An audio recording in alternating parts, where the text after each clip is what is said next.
그야말로 세금의 종합 대책이 나왔습니다. 근로자, 자영업자, 중소기업 운영자, 투자자까지 전방위적인 사람들이 이번 세금 개편의 영향을 받게 됩니다.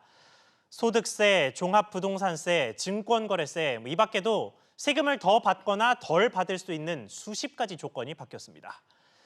많은 것들이 달라진 만큼 나는 영향받는 것 없나 싶은 분들 있으시죠? 오늘 전문가와 함께 하나하나 짚어보겠습니다.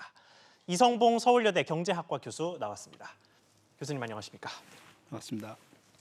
네, 일단 다양한 세금들이 참 많이 발표가 됐는데 전반적으로 짚어봤을 때 이번 세금 개편안의 기본적인 방향은 뭐라고 생각을 하십니까? 한 세 가지 정도로 정리가 될 수 있을 것 같습니다. 먼저 이제 그 코로나 사태로 인해서 그동안 이제 국내 투자가 활성화되지 못한 부분이 있었는데 이 부분에 대해서 이제 국내 투자를 활성화하기 위한 여러 가지 이제 투자 세액 공제를 확대했다든지 그다음에 기업들이 이제 유동성이 이제 좀 문제가 많이 있잖아요. 이제 아무래도 이제 비즈니스가 잘 되지 않기 때문에 그래서 이와 관련해서 이제 2월 공제라든지 세액 공제 2월 공제라든지 뭐 이런 것들 결손금 2월 공제 이런 것들을 이제 확대한 그런 측면이 있겠습니다. 그리고 이제 두 번째로는 이제 포용 기반 확충 이런 공정성 강화하는 그런 과세 체계가 좀 강화되었고요. 대표적으로 뭐 부가가치세 간이가세 기준 금액을 이제 대폭 상향했다든지 일자리 관련 세제 이런 것들을 조금 더 적용 기한을 연장했다든지 이런 내용이 있고요. 그 다음에 이제 소득세 최고세율을 이제 인상을 했습니다. 그리고 주택 보유 관련된 여러 가지 과세를 강화하는 그런 측면이 있었고요. 그다음 마지막으로 이제 조세 제도를 이제 합리화하는 그런 이제 일부 내용이 있는데요. 대표적으로 이제 개인이 최대 주주로 있는 80% 이상의 최대 주주로 있는 그런 법인에 대해서 기업이 내부에 이제 자금을 유보할 경우에 이 부분에 대해서 이제 배당으로 간주해가지고 개인 사업을 할 경우와 유사하게 이제 과세를 하겠다 하는 부분이 하나의 큰 특징이라 이렇게 볼 수 있겠습니다. 알겠습니다. 자, 이게 지금 뭐 짧게 설명하셨는데도 워낙 광범위한 내용이다 보니까 이거를 일일이 전부 다 짚어보지는 못할 것 같고 좀 시청자분들 관심이 많을 법한 내용들을 몇 개 뽑아서 좀 자세하게 짚어보도록 하겠습니다.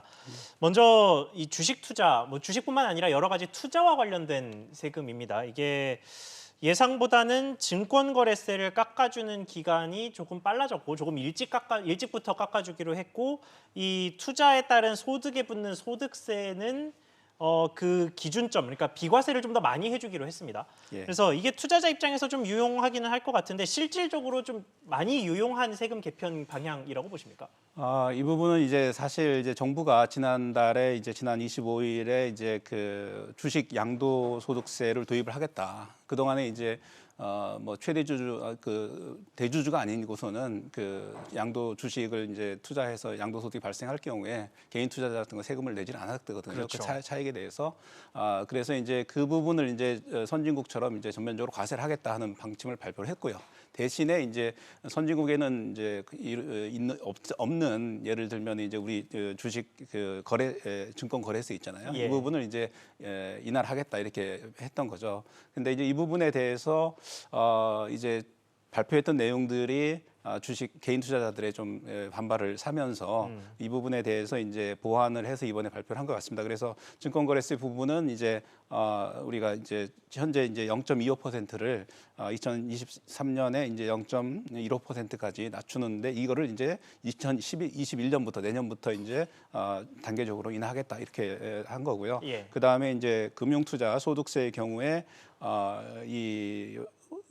세율을 이제 한 20% 정도로 과세를 하고 대신 한 2천만 원 정도 공개해주겠다는 거를 이번에 이제 이거를 이제 5천만 원까지 공제를 하고 나서 이제 나머지 부분에 대해서 이제 과세를 하겠다 하는 쪽으로 완화를 해준 겁니다. 그래서 증권거래세 측면에서는 인하가 되고 그다음에 이제 주식 양도 차익에 대해서는 이제 과세가 이루어지고 대신 이제 이루어지는 대상자가 5천만 원까지 이제 이거를 공제해주기 때문에 처음에 발표했던 것보다는 상당히 이제 주는 것으로 이렇게 우리가 이해할 수 있겠습니다. 네, 알겠습니다. 자, 다음 세금으로 넘어가 보겠습니다. 세금 중에 가장 기본적인 세금이죠. 소득세인데 소득세가 일부 올랐습니다. 이게 뭐 지금까지 내던 많은 사람들은 그냥 두고 가장 최고 소득, 그러니까 과표 기준으로 10억 원 이상 구간을 신설을 한 다음에 최고 세율을 올리는 이런 식으로 이제 이루어졌는데 뭐 이걸 가지고 이제 부자 증세, 핀셋 증세 뭐 이런 식의 이야기가 나오고 있는데 교수님께서는 어떻게 보셨습니까? 예, 저희가 이제 7단계로 과세 표준이 구간이 정해져 있고요. 그게 이제 6%부터 42%까지 한 개 세율이 이제 이렇게 누진적으로 이제 증가하는 그런 구조를 가지고 있는데 저희가 지난번까지 최고 세율은 이제 5억 초과 소득에 대해서 42% 최고 세율이었는데 이게 이제 5억 이상의 구간을 하나 더 추가를 해가지고 5억에서 10억까지는 42%, 10억을 초과하는 경우에는 이제 45%로 올리게 되겠습니다. 그래서 이런 그 부분이 이제 아무래도 고소득자에 대한 소득 그 부담이 소득세 부담이 증가할 것으로 이렇게 예상이 되고 있습니다. 네, 그러면 이게 뭐 조세적인 측면에서 봤을 때 뭐 전반적으로 좀 긍정적인 개편 방안이다, 혹은 뭐 잘못됐다, 뭐 이런 걸 평가해 본다면 어떻습니까? 예, 이제 이게 소득에 대한 과세 부분이 이제 공평하다는 게 이제 우리가 절대적인 공평이 있고요. 예. 상대적인 공평이 있습니다. 절대적인 공평은 뭐 모두가 똑같이 세금을 내는 거고요. 상대적인 것은 더 많이 번 사람이 더 많이 낸다 하는 게 이제 상대적인 공평성인데, 다만 이제 이게 이제 이제 선진국이나 이런 추세하고 우리가 어떻게 가는지도 좀 봐야 되는 부분이 있습니다. 그래서 일부 물론 이제 고소득자, 초고소득자의 경우에 이제 소득세 부분이 많이 올라가는 부분이 있는데요. 이 부분에 대해서는 이제 그 평가나 이런 부분들은 한번 우리가 좀 논의를 해봐야 될 것 같습니다. 네, 알겠습니다. 자, 다음으로 또 넘어가서요. 이게 이전까지, 그러니까 이 개편안이 종합적으로 발표되기 전까지 가장 오랫동안 가장 많이 논란을 일었던 부분이 부동산 세금입니다. 종합부동산세 이야기인데, 뭐 재산세는 이미 최고 세율인 30%까지 올랐고 종부세가 최고 세율이 6%가 됐습니다. 이게 물론 이 6% 최고 세율을 실제로 내야 되는 사람은 뭐 정부에 그렇게 많지 않겠습니다만, 어쨌든 양도세, 종부세, 부동산 관련 세금들이 전부 다 올랐는데 이 오르는 폭에 대해서는 좀 어떻게 보셨습니까? 예, 이 종부세 부분이 이제 주택의 보유에 대한 부분이 되겠죠. 보유에 예. 대한 부분이 되겠고, 특히 이제 그 투기적인 그런 주택 보유에 대해서 이번에 이제 최고세율이 이제 3.2%에서 6%로 약 2배 정도 지금 인상이 되는 아주 파격적인 그런 인상이라고 이렇게 볼 수 있겠습니다. 예. 그래서 실제로 이제 3주택 이상이나 이 조정 대상 지역에 2주택 이상을 가지고 있는 분들이 의 경우에는 매년 그 주택 가액에 대해서 6%의 세금을 만약 그 금액이 이제 뭐 과세 표준이 94억일 초과할 경우에 상당히 큰 금액이라고 볼 수 있겠습니다. 예. 물론 이제 이게 이제 그 이런 투기적인 보유가 아니고, 예를 들면 일반적으로 이제 보유한 경우 뭐 한 주택을 가지고 있는 경우에는 최고세율이 이제 2.7%에서 3%로 비교적 그렇게 높게 인상된 건 아니지만 여전히 이 부분도 주택 가격이 어느 정도 올라가기 때문에 상당히 부담이 될 것으로 이렇게 예상이 되고 있습니다. 네, 그런데 지금 말씀하신 그 1주택자 부분과 관련해서요. 1주택자가 이 세율이 어쨌든 말씀하신 것처럼 올랐는데, 그것 때문에 이제 이 정부가 이야기하는 다주택 투기꾼도 아닌데 세금을 더 올려받아야겠다는 게 말이 되냐, 뭐 이런 식의 이제 비판이 좀 많았거든요. 그런데 시뮬레이션을 해보니까 뭐 고령층 은퇴자가 고가 아파트 한 채에서 오래 살았을 경우에는 종부세가 오히려 내려간다, 뭐 재산세나 뭐 이런 다른 부분들을 다 했을 때 총보유세가 내려가게 된다, 이런 식의 시뮬레이션 결과도 일부에서는 나오고 있더라고요. 이 부분은 좀 어떻게 보셨습니까? 그 부분은 이제 물론 이제 그 과세 표준이 되는 이제 주택의 가격이 어떻게 매겨지느냐에 따라서 이제 상당히 달라질 수 있겠는데요. 예. 우리가 그냥 한 주택 시가가 한 9억 원을 넘는다 이렇게 봤을 때 9억 원 정도 되는 경우에는 여기 재산세하고 종부세를 합치면 이번에 이제 세제 개편을 통해서 기존에 한 114만 원 정도 내던 거를 한 148만 원 정도, 한 30만 원 정도 인상이 되는 걸로 얘기 나오고 있습니다. 그리고 예. 만약에 이게 주택이 한 35억 이상의 주택 가격인 경우에는 한 1,788만 원이 이제 기존의 방식에 적용했을 때 부담이라고 보다면 이번에 세제 개편을 통해서 2,898만 원으로 약 1,100만 원 정도가 오르는 상당히 큰 규모의 그런 큰 금액이 이제 증가된다 이렇게 볼 수 있겠습니다. 네, 알겠습니다. 또 이번 개정안으로 분양권도 주택으로 간주를 하면서 이제 세금 과세 체계에 편입이 되게끔 이런 식으로 개편이 됐는데, 그러다 보니까 이 1주택 1분양권자, 그러니까 원래 살던 집이 있고 새로운 청약을 받아서 그 분양된 아파트로 들어가기 위해서 잠시 기다리고 있는 사람들, 완공이 안 됐으니까 예. 기다려야겠죠. 네. 이런 분들의 불만이 상당히 높았는데, 뭐 정부가 곧바로 예외 조항을 만들어서 정상적으로 고치겠다라고 이야기하기는 했는데 이거를 처음부터 잘할 것이지 왜 나중에 문제가 되니까 사후 약방문처럼 고치느냐 하는 식의 비판도 좀 있더라고요. 어떻게 보셨습니까? 예, 이거는 조금 문제가 있는 부분이라고 생각이 됩니다. 왜냐하면은 말씀하신 대로 이제 이게 이제 조정 대상 지역의 주택을 매각하는 경우에 주로 발생할 것 같긴 한데요.